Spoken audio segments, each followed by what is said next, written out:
Abra sua Bíblia então, nós vamos ler Gênesis capítulo 31, do versículo 21 em diante. E fugiu com tudo o que lhe pertencia. Levantou-se, passou o Eufrates e tomou o rumo da montanha de Gileade. No terceiro dia, Labão foi avisado de que Jacó ia fugindo. Tomando, pois, consigo a seus irmãos, saiu-lhe no encalço por 7 dias de jornada e o alcançou na montanha de Gileade. De noite, porém, veio Deus a Labão, o arameu, em sonhos, e lhe disse: guarda-te, não fales a Jacó nem bem nem mal. Alcançou, pois, Labão a Jacó, este havia armado a sua tenda naquela montanha. Também Labão armou a sua com seus irmãos na montanha de Gileade. E disse Labão a Jacó: que fizeste que me lograste e levaste minhas filhas como cativas pela espada? Porque fugiste ocultamente e me lograste e nada me fizeste saber, para que eu te despedisse com alegria e com cânticos e com tamboril e com harpa? E por que não me permitiste beijar meus filhos e minhas filhas? Nisso procedeste insensatamente. Há poder em minhas mãos para vos fazer mal, mas o Deus de vosso pai me falou ontem à noite e disse: guarda-te, não fales a Jacó, nem bem nem mal. E agora que partiste de vez, porque tens saudade da casa de teu pai, por que me furtaste os meus deuses?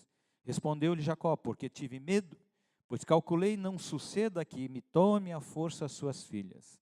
Não viva aquele com quem achares os teus deuses. Verifica diante de nossos irmãos o que te pertence e que está comigo, e leva-o contigo. Pois Jacó não sabia que Raquel os havia furtado. Labão, pois, entrou na tenda de Jacó, na de Lia e das duas servas, porém não os achou. Tendo saído da tenda de Lia, entrou na de Raquel. Ora, Raquel havia tomado os ídolos do lar e os pusera na sela de um camelo, e estava sentada sobre eles. Apalpou Labão toda a tenda e não os achou. Então disse ela a seu pai: não te agastes, meu senhor, por não poder eu levantar-me na tua presença, pois me acho com as regras das mulheres. Ele procurou, contudo, não achou os ídolos do lar. Então se irou Jacó e altercou com Labão e lhe disse: qual é a minha transgressão, qual o meu pecado, que tão furiosamente me tens perseguido? Havendo apalpado todos os meus utensílios que achaste, de todos os utensílios de tua casa, põe-nos aqui diante de meus irmãos e de teus irmãos, para que julguem entre mim e ti. 20 anos eu estive contigo, as tuas ovelhas e as tuas cabras nunca perderam as crias, e não comi os carneiros do teu rebanho. Nem te apresentei o que era despedaçado pelas feras. Sofri o dano da minha mão, o requerias, tanto furtado de dia como de noite. De maneira que eu andava de dia consumido pelo calor, de noite pela geada, e o meu sono me fugia dos olhos. 20 anos permaneci em tua casa, 14 anos te servir por tuas 2 filhas, e 6 anos por teu rebanho. 10 vezes me mudaste o salário. Se não for o Deus de meu pai, o Deus de Abraão e o temor de Isaque, por certo me despedirias agora de mãos vazias. Deus me atendeu ao sofrimento e ao trabalho das minhas mãos, e te repreendeu ontem à noite. Amém. Muito bem. Nós vemos aqui nessa história da vida de Jacó algumas coisas interessantes, queridos. Porque nós vemos um homem mudado por Deus, eu tenho falado isso para vocês. Um homem mudado por Deus, um homem que tinha um histórico de vida não muito apresentável, né? Não, um currículo não muito bom, se a gente considerar tudo que Jacó fez antes dele ter um encontro com Deus. Alguém que não tinha uma história muito apresentável para servir de referência para ninguém. Mas de repente ele tem um encontro com Deus que começa um processo de mudança em sua vida e que faz toda a diferença. E o que é muito interessante é que nós vemos que esse processo de mudança na vida de Jacó vem acompanhado de muita luta, de muita dificuldade, de muita provação, que requer da nossa vida uma atitude de confiança, como eu disse para vocês. Uma atitude de confiança de que Deus está conosco, de que Deus não nos abandona. Essa foi a promessa de Deus para Jacó: eu estarei contigo. Ele fez um voto ao Senhor: se o Senhor estiver comigo, Deus disse para ele: eu estarei contigo. Deus diz para nós: eu estarei contigo também. Então esse processo, muitas vezes na nossa vida, requer o exercício da nossa fé e confiança em Deus. Não é somente fé. A gente pode dizer que tem fé, mas não confia. Nós precisamos ter fé, declarar a nossa fé, alimentar a nossa fé no nosso coração e confiar que Deus, Ele é suficientemente poderoso para fazer abundantemente mais na nossa vida do que nós imaginamos. Amém, queridos? Confiar que o Senhor não somente promete, mas que Ele quer realizar realmente aquilo que Ele tem prometido para mim e para você. Jacó passou por momentos difíceis, que talvez a gente possa se identificar, não exatamente com a história, mas com a condição que muitas vezes nós vivemos quando nós entregamos a nossa vida a Cristo. Muitas pessoas dizem: parece que quando eu me converti, a minha vida se tornou um inferno. Porque a partir do momento em que eu entreguei a minha vida a Cristo, todas as coisas ficaram muito difíceis, e muitas vezes é assim mesmo, queridos. Muitas vezes nós vivemos dificuldades na nossa vida porque nós decidimos entregar a nossa vida ao Senhor. Jacó, ele viveu isto, teve a sua vida mudada. E o que nós vimos até a semana passada é que apesar de todas as dificuldades que ele viveu, apesar da humilhação que ele viveu na casa do seu sogro, apesar das coisas que ele teve que passar, apesar das coisas que ele teve que engolir, ele decidiu crer no Senhor e viu a sua vida prosperar. Viu a sua vida crescer inclusive financeiramente. Mas o mais importante que nós vemos no crescimento da vida de Jacó é que houve um crescimento espiritual, uma maturidade espiritual dele crer no Senhor em toda e qualquer circunstância. E o que nós vemos aqui agora a partir do versículo 21, ou do capítulo 31, melhor dizendo, é um homem preocupado não só com a sua vida espiritual, preocupado com a vida espiritual da sua própria família. Jacó, ele precisava convencer as suas esposas de que era hora de deixar. Deixar aquele lugar não era uma situação muito fácil. Nós podemos olhar para a nossa própria vida. Os meus filhos falam para mim: pai, vem aqui para os Estados Unidos, vem para cá, vem morar aqui com a gente. Eles estão morando lá. Não é tão simples a gente deixar o lugar onde a gente está, onde nós temos estabelecido as nossas bases, onde nós temos estabelecido as nossas amizades, os nossos relacionamentos. Não é fácil você sair de um lugar assim. Então podemos pensar o quão difícil era para aquelas moças que tinham se casado com Jacó.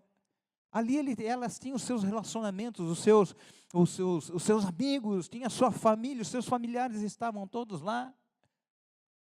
Estavam acostumados com uma cultura, adoravam um Deus que era o Deus do seu pai, e de repente conhecem alguma coisa nova. Jacó, então, ele precisou trazer convencimento no coração daquelas pessoas de que precisava, de que era a direção de Deus, de que Deus tinha uma promessa para ele, de que Deus tinha algo para a vida dele, e que isso envolvia a vida delas também. E nós vemos ele fazendo isto, queridos. Nós vemos ele fazendo trazendo esta revelação de Deus ao coração daquelas pessoas. Ele convida suas esposas para sair do lugar onde elas estavam, para ir para o campo, um lugar totalmente separado, para que ele pudesse conversar com elas, para que as influências negativas da sua própria família e do ambiente que ela estava não fossem empecilho, impedimento. Às vezes a gente precisa fazer isso. A gente precisa se separar do mundo, porque o mundo muitas vezes tem influenciado a vida da gente de uma forma tão negativa, que a gente muitas vezes endurece o nosso coração com Deus, porque a gente dá mais valor às coisas que nós ouvimos. Elas parecem ser muito mais fortes, parecem ser muito mais convincentes, porque a maioria das pessoas agem daquela maneira. Jacó chama as suas esposas e traz a revelação. E sabe de uma coisa, queridos? Eu estava pensando a respeito disso. Isso faz lembrar muito aquele texto lá de Efésios, quando Efésios fala do marido e da mulher. Efésios capítulo 5, ele fala como marido e mulher devem agir, como marido e mulher devem agir dentro do relacionamento, e ele fala especificamente do marido, dizendo o que o marido tem, que precisa fazer.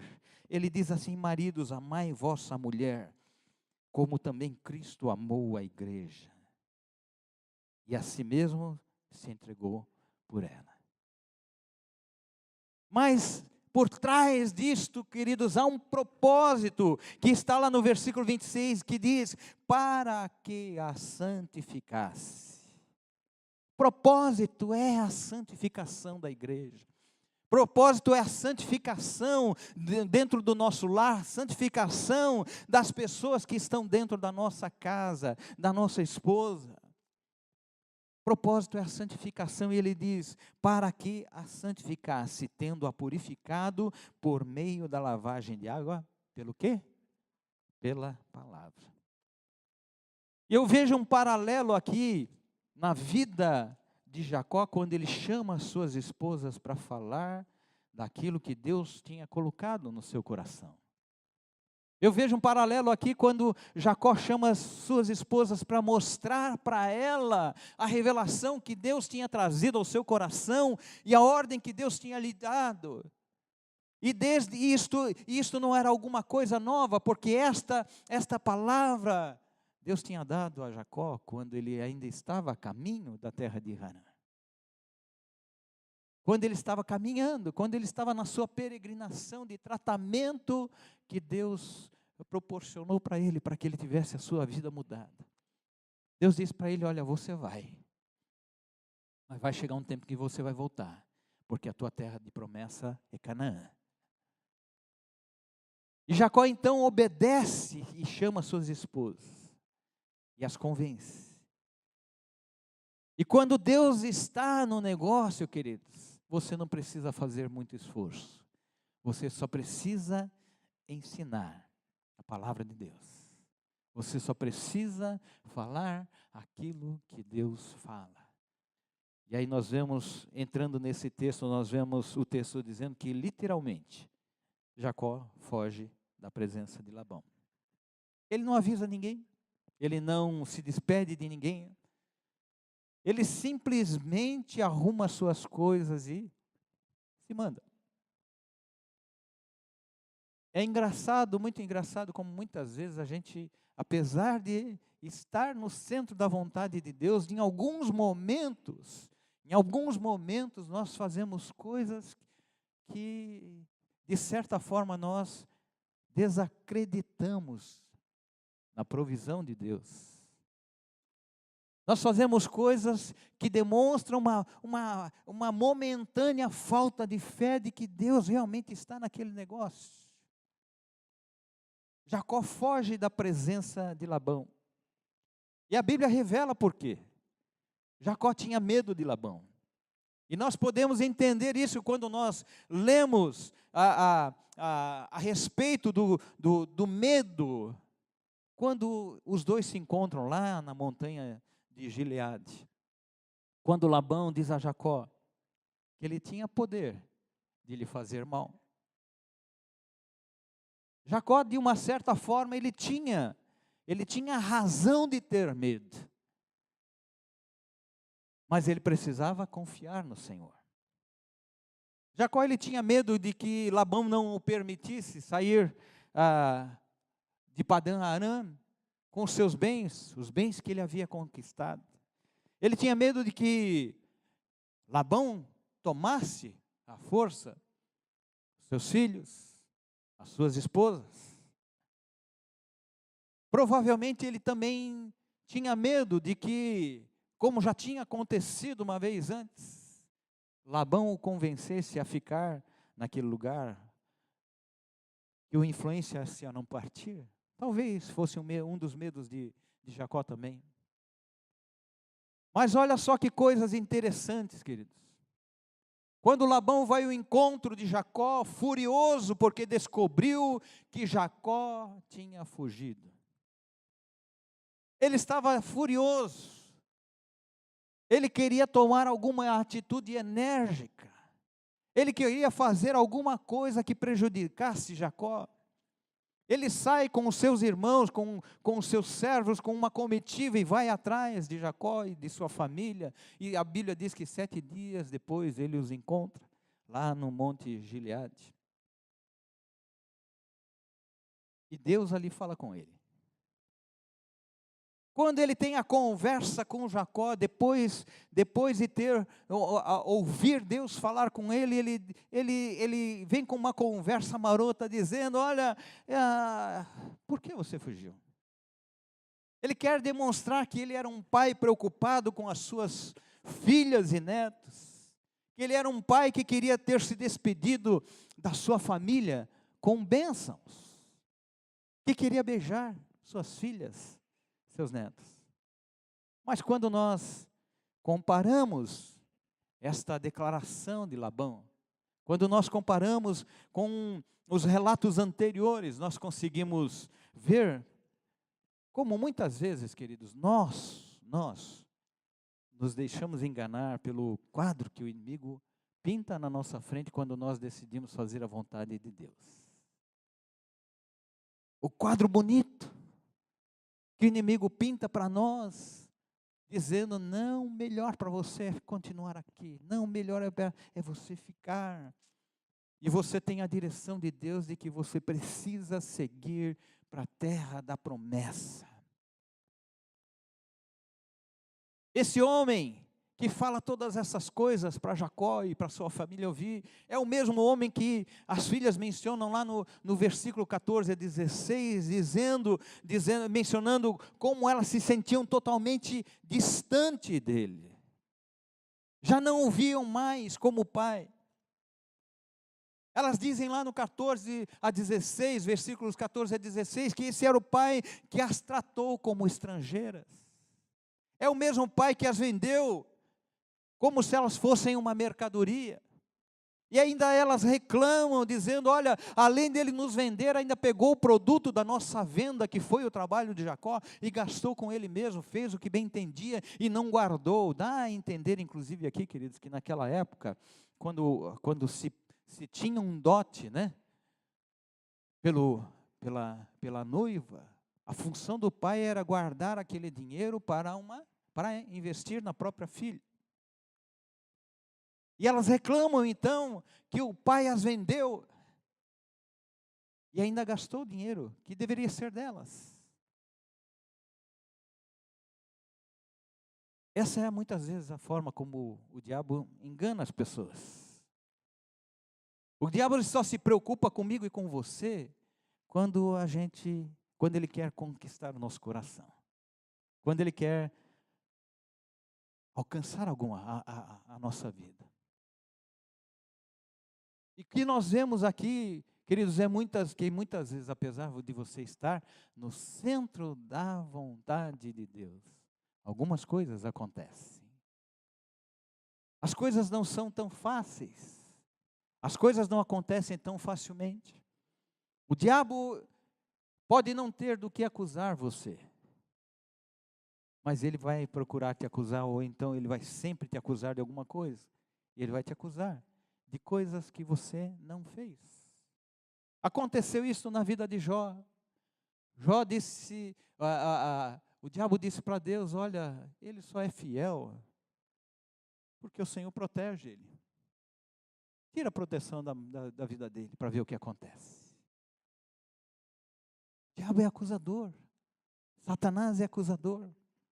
Ele acusou Jacó Ele não tinha do que acusar, porque Jacó estava vivendo uma vida de mudança, um processo de mudança na sua vida, produzida pelo seu encontro com o Senhor. Ele acusou nesse texto aqui, Jacó, de 4 coisas. Primeira delas, ele acusa Jacó de tê-lo enganado. Embora Jacó tivesse o nome, carregasse no seu próprio nome a pecha de enganador. E durante algum tempo da sua vida, na verdade, essa teria sido a sua prática. Mas no seu caminho para Padã-Arã, sua vida foi mudada por causa do encontro que ele teve com Deus. Na sua estada, no tempo que ele viveu ali, na casa de Labão, a Bíblia nos mostra um Jacó, um homem que procurou fazer todas as coisas de maneira correta. E sofreu as consequências, não diria as consequências, mas sofreu ataques, cujo objetivo era tirá-lo do centro da vontade de Deus. Foi tratado injustamente, na maioria das vezes. A segunda coisa que nós vemos acontecendo aqui é que Labão o acusa de ter forçado suas filhas a seguir-no como se elas fossem prisioneiras. Quando Jacó convidou suas esposas para conversar com elas, as duas prontamente disseram: faça conforme o Senhor te ordenou, nós estamos com você nisso. Jacó estava querendo acusar, Labão estava querendo acusar Jacó de que ele teria forçado as suas filhas e teria raptado as suas filhas e seus netos para levar para a terra. Mas ninguém ali tinha forçado nada, ninguém é nada. Houve acordo. Acordo é importante no casamento. Acordo é importante na nossa vida conjugal. Terceira coisa que ele acusa Jacó, ele acusa Jacó de ser insensato e tolo. Ele diz para Jacó: olha, eu poderia ter festejado com você a sua saída, dado uma grande festa de celebração e despedida os meus filhos e os meus netos com alegria. Labão nunca foi alguém preocupado com o bem-estar da sua família, queridos. Seus próprios filhos, num determinado momento aqui, de toda a situação envolvendo Jacó, seus próprios filhos estavam preocupados pela forma como ele tratava Jacó, melhor do que os próprios filhos, a ponto de os filhos acharem que poderiam perder a sua herança com o pai. Tamanha era a importância que Labão dava a Jacó por interesse. Por último, ele acusa Jacó de ter roubado seus deuses, seus ídolos. Imagine, queridos, você, no lugar de Jacó, para alguém que teve atitudes íntegras em todo o tempo em que esteve lá na casa de Labão, e mais importante disso, que Labão reconhecia a integridade de Jacó, e esta era a razão dele ter Jacó ali, cuidando dos negócios dele, porque ele via a integridade e via também a prosperidade que ele tinha através da vida de Jacó. E Jacó foi acusar de roubar, de furtar os seus ídolos. Pior do que isto, queridos, é ele ser acusado de roubar ídolos que para ele não tinham valor nenhum. Pois Jacó sabia que havia um Deus vivo, um Deus que tinha cuidado da sua vida até aquele momento, um Deus com quem ele tinha tido experiências tremendas. E sabe o que é mais irônico nessa história toda? É de nós vermos o Labão declarando aqui que os seus deuses podiam ser roubados. Deuses que podem ser roubados. Nosso Deus não pode ser roubado, querido. Nosso Deus é um Deus poderoso. Nosso Deus é um Deus único. Ninguém pode roubar Deus de você. Os deuses de Labão foram roubados. Os deuses de Labão foram tirados dele. Os deuses que não são deuses. Ele ficou desesperado, porque os seus deuses foram roubados. Correu atrás para tentar resgatá-los. E não conseguiu. Jacó, nessa história toda, ele não sabia que eles tinham sido, na verdade, furtados por sua esposa. Então, a segunda coisa que eu vejo aqui, queridos, e eu coloquei aqui, que nós, muitas vezes, temos inimigo dentro da nossa própria casa. Nós temos inimigo dentro da nossa própria casa. O verso 19 traz uma informação que aparentemente parece não ter nenhuma importância se nós considerarmos o resultado imediato disso. O versículo 31, 19 diz assim: tendo ido Labão fazer a tosquia das ovelhas, Raquel furtou os ídolos do lar que pertenciam ao seu pai. A gente não tem nenhuma informação aqui do porquê Raquel fez o que fez, roubar os ídolos. Mas nós podemos entender que Raquel, como toda a sua família, como toda a família de Labão, estava fortemente enraizada com a idolatria daquele lugar, a ponto dela roubar os ídolos do seu pai para levar consigo, talvez achando que aquilo pudesse ser uma forma de proteção. Há alguns historiadores que levantam a hipótese de os ídolos serem uma forma dela poder provar, porque elas reclamaram. Elas dizem lá atrás, já não há mais herança para nós na casa do nosso pai, que talvez fosse uma forma de provar que elas eram filhas e que tivessem direito à herança. A Bíblia não fala. Mas quando Jacó foi acusado por Labão de furtar os ídolos, ele disse para Labão: olha, morra aquele com quem você achar os ídolos. Morra aquele que fez isto. Jacó não sabia que quem tinha feito isto era Raquel. Labão procurou pelos seus ídolos em todas as tendas, a Bíblia diz, até chegar na tenda de Raquel. E a Bíblia mostra a Raquel protegendo os seus ídolos, aquilo que ela havia roubado. E uma coisa interessante que a gente pode ver aqui, queridos, é que ela fez isto da mesma forma que seu pai fazia em relação a Jacó. O que ela fez? Enganou. Enganou seu pai. O espírito de enganador de Labão estava também sobre a vida dos seus filhos, em especial sobre a vida de Raquel. Essa semana passada nós tivemos uma conferência lá em São Paulo. Eu não estive na sexta-feira, mas ouvi a mensagem que foi gravada.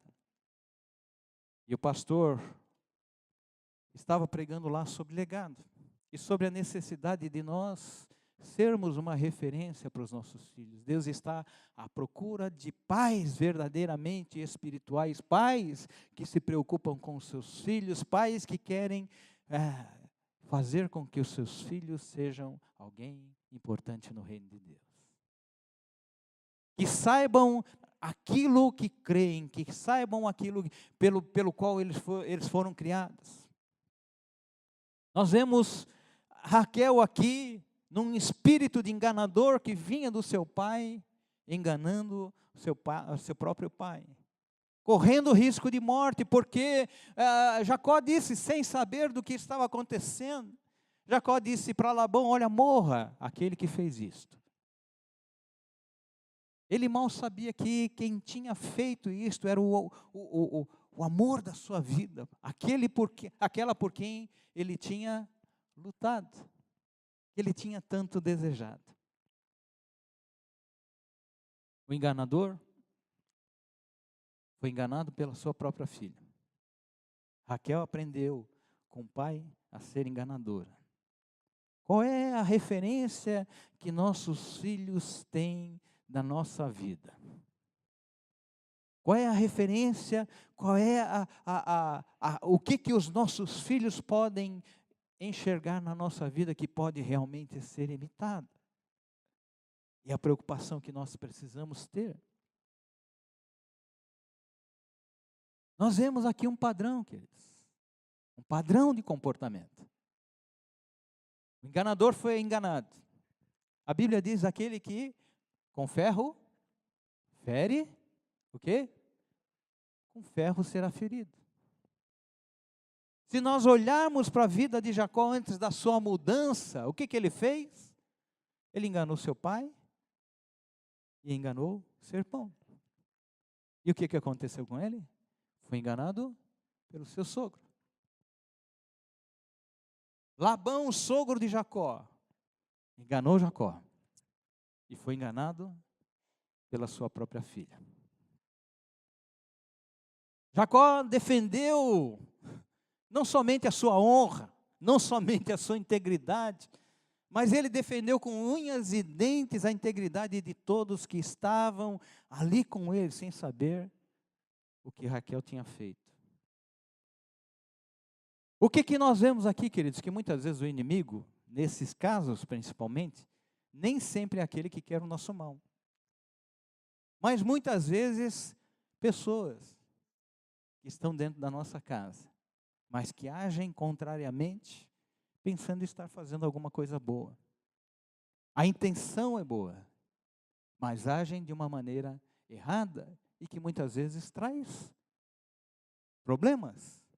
E não só para ela, traz problema para a própria casa.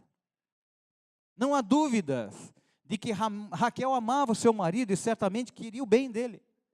Não há dúvidas. O objetivo de Raquel era, ao furtar os ídolos da casa de seu pai, era buscar proteção que ela achava que podia ter para ela e para aqueles que estavam com ela. Ela queria alguma coisa a mais. Apesar dela ter visto Deus, o Deus de seu marido Jacó, agir de uma maneira tremenda sobre a vida dele, ela podia ver isto, mas ainda assim ela estava enraizada na idolatria. Experiências que ela teve na casa de seu pai. Ela cresceu, aprendendo a crer em falsos deuses. Durante boa parte da sua vida adorou esses deuses junto com seu pai. As pessoas muitas vezes fazem coisas sem saber o que estão fazendo, simplesmente porque aprenderam a fazer. Nós temos uma cultura de religiosidade que as pessoas se dizem: eu sou porque meu pai é, porque eu aprendi assim, porque eu cresci assim. Isso mesmo dentro da comunidade evangélica muitas vezes acontece. De pessoas que dizem ser porque os pais são, mas que não tiveram uma experiência com Deus.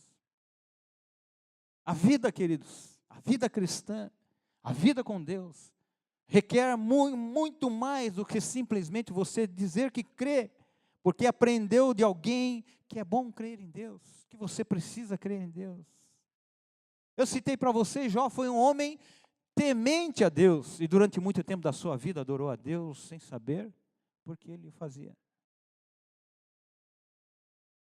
É verdade que nós vemos que apesar disto, Jó se manteve íntegro nos momentos de ataques na sua vida. Aquilo que ele tinha aprendido era tão forte que ele permaneceu firme na sua fé. Mas somente no final desse processo de tratamento tão difícil que ele viveu, ele pode declarar: Senhor, antes eu te conhecia só de ouvir falar, mas agora os meus olhos te veem.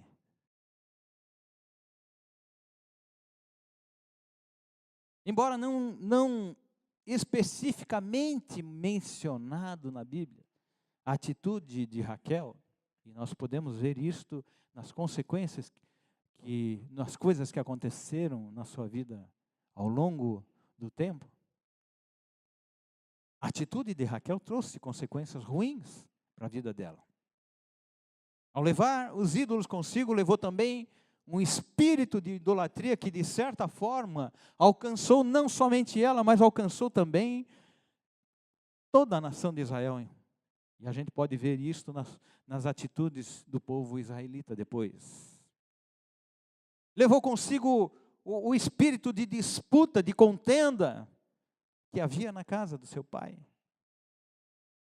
Levou consigo o que de pior tinha, porque o seu coração ainda estava enraizado na idolatria. Por fim, queridos, esse texto mostra para a gente uma coisa importante. Mostra que apesar de todas estas coisas, a confiança de Jacó está em Deus. Quando ele é acusado por Labão, e nada tendo sido provado contra ele ou contra a sua casa, Jacó se defende de Labão, mostrando a ele que tudo que Labão tinha feito ao longo dos 20 anos que Jacó esteve com ele, foram coisas ruins.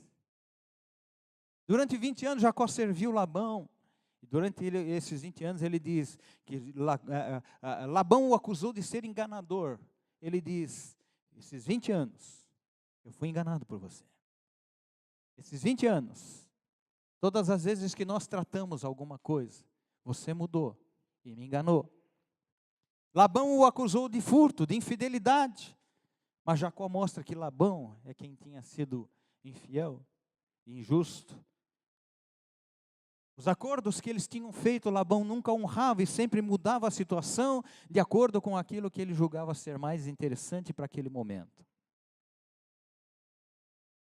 Mas sabe, queridos, quando a gente olha essas coisas, a gente pode dizer, bom, Jacó estava jogando na cara de Labão todas essas coisas. Não, eu não vejo que, na verdade, Jacó, os argumentos de Jacó tinham um único objetivo: mostrar para Labão que foi Deus, e não ele. Foi Deus, e não o homem, que trouxe prosperidade sobre a sua vida. Amém, queridos? É o Senhor. É o Senhor que age com poder sobre a nossa vida, a despeito de todas as coisas ruins que possam estar acontecendo. Nós estamos vivendo um momento muito ruim e que de uma certa forma alcança a nossa vida também. Mas que a Bíblia diz que nós podemos ser destacados disso, quando o nosso coração e confiança está no Senhor, nós podemos viver o melhor. Israel estava ali na terra do Egito, o Egito estava sendo bombardeado por pragas, mas na terra de Gósen não chegava nenhuma daquelas pragas.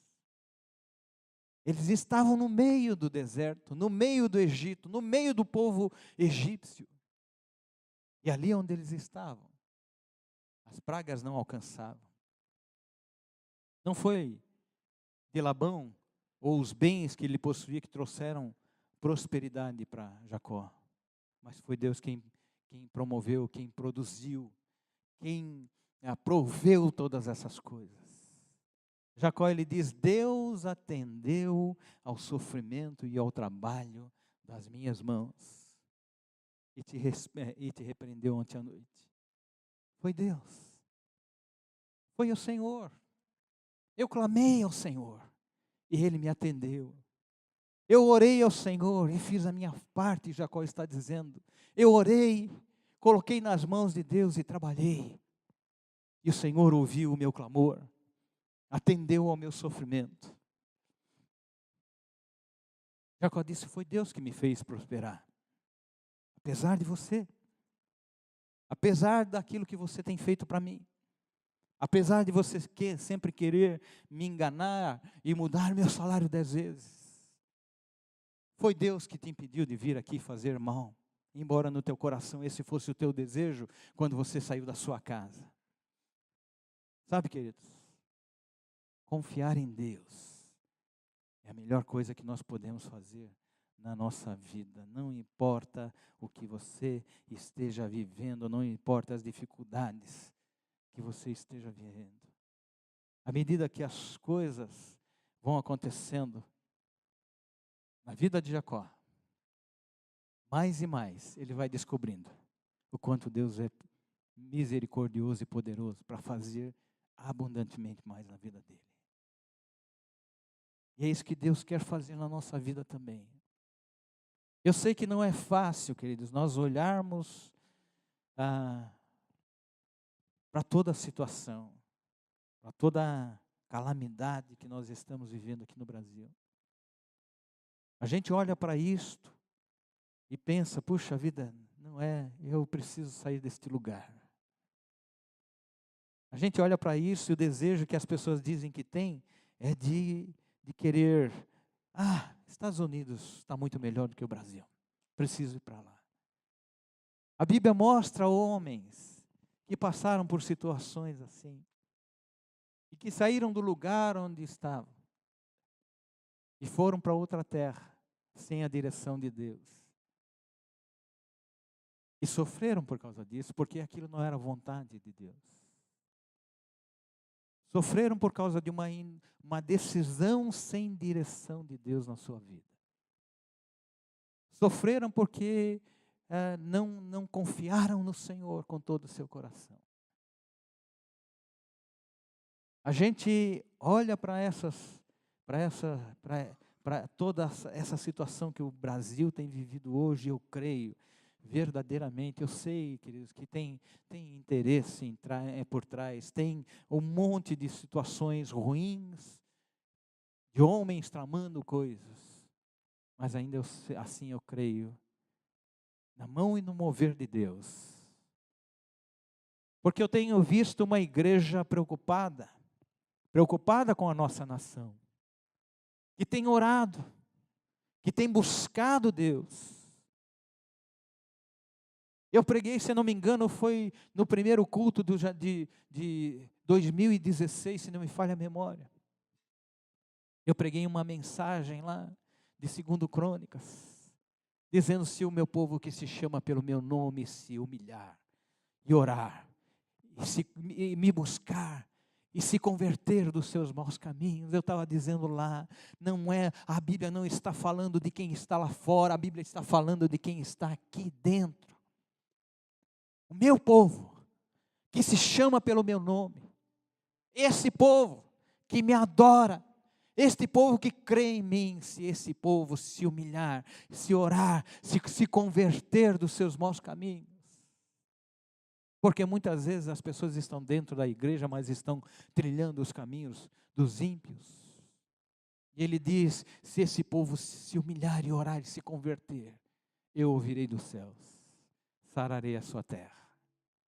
Nós não dependemos, queridos, de quem está lá fora, nós dependemos de nós como igreja do Senhor. Eu creio que todo este movimento que está acontecendo no Brasil, é porque nós vamos ter uma restauração.